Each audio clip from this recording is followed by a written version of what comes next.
قائم کی، پھر قرآن کالج جس کے سر پر یہ تاج جو ہے قرآن آڈیٹوریم کا رکھا گیا ہے۔ میں نے اس کے ضمن میں بارہا یہ بیان کیا ہے اپنی گفتگوؤں میں، تقریروں میں، اکیڈمی میں جب ہمارے کورسز چلتے تھے، یا یہاں قرآن کالج میں اب 1 ایئر کورس ہے، یا طلبہ ہیں اس کالج کے،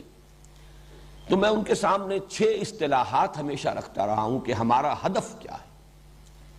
ہم کیسے لوگ چاہتے ہیں کہ اس اکیڈمی سے اور اس قرآن کالج سے پیدا ہوں۔ تو اس میں اوپر سے نیچے تک ایک بڑا اسپیکٹرم ہے کہ ہمارا سب سے اونچا ہدف، اعلیٰ ہدف تو یہ ہے کہ تخلیق کی صلاحیت رکھنے والے، کریٹیو ورک، وہ یہاں سے پیدا ہو، جو ایک نیا علم وجود میں لا سکے، یا یوں کہیے کہ علم کو مسلمان کر سکے، ایک نئی علم نفسیات، ایک نیا علم اقتصادیات، ایک نیا فلسفہ، ایک نیا علم اخلاقیات، یہ جو سوشل سائنسز میں اور جو اس وقت کی ہماری اصل جو گمراہی کے میدان ہے نوع انسانی کے، اس میں نئے علوم کو پیدا کرنا، اس کے لیے کریٹیو صلاحیت اور کریٹیو جینیس کے لوگ درکار ہیں۔ اور ظاہر بات ہے کہ وہ شاذ ہوتے ہیں، لیکن یہ کہ ہمیں اپنے ہدف میں ٹاپ پر اسی کو رکھنا ہے، یہ ہمارا سب سے اونچا مقصد ہے۔ اس سے ذرا نیچے اتریے تو محقق، تحقیقی کام، ریسرچ ورک، یہ دوسرے درجے کی شے ہے۔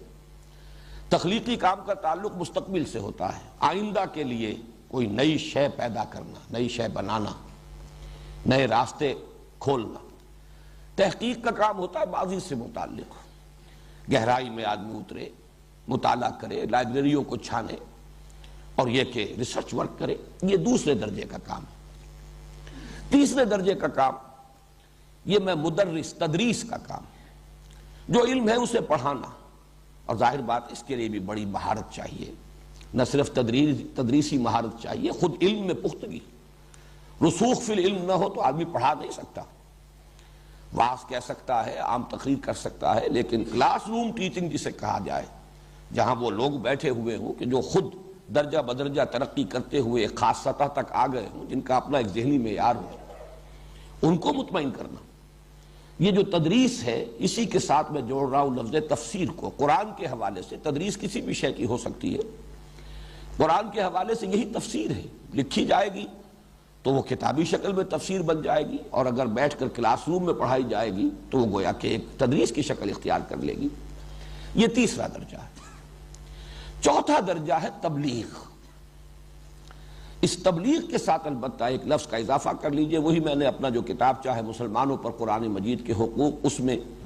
اس عنوان جو ہے آخری، 5واں اور آخری حق، اس عنوان میں ان 2 الفاظ کو جمع کیا ہے، تبلیغ اور تبیین، بات کا پہنچا دینا اور واضح کر دینا، بات پہنچے تو پہنچنے کا حق ادا ہو جائے، تبلیغ ہو تو ابلاغ کا حق ادا ہو جائے۔ ظاہر بات ہے کہ ابلاغ کا حق ادا کرنے کے لیے ضرورت ہوتی ہے کہ جو مخاطب ہیں ان کی علمی سطح کیا ہے اسے ملحوظ رکھا جائے، ان کے اشکالات کیا ہیں انہیں حل کیا جا سکے۔ اگر یہ دونوں کام نہیں ہوں گے تو شاید تبلیغ تو ہو جائے، وما علینا الا البلاغ، ہم نے پہنچا دیا، بس ہمارے ذمے پہنچانے کی ذمہ داری تھی،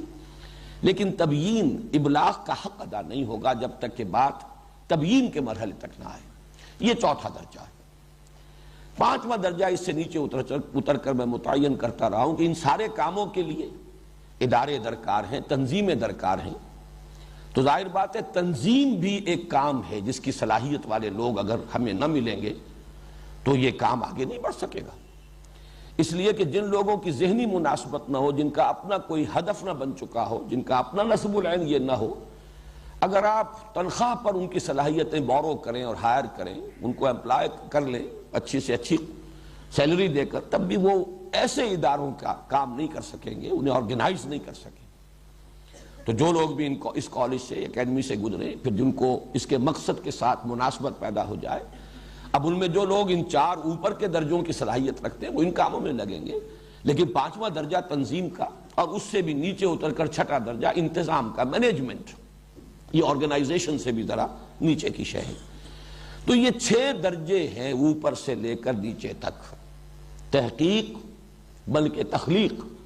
کریٹیو ورک، پھر تحقیق، ریسرچ ورک، پھر تدریس ٹیچنگ، اسی کے ساتھ تفسیر کا لفظ ایڈ کر دیجئے، پھر تبلیغ اور تبیین،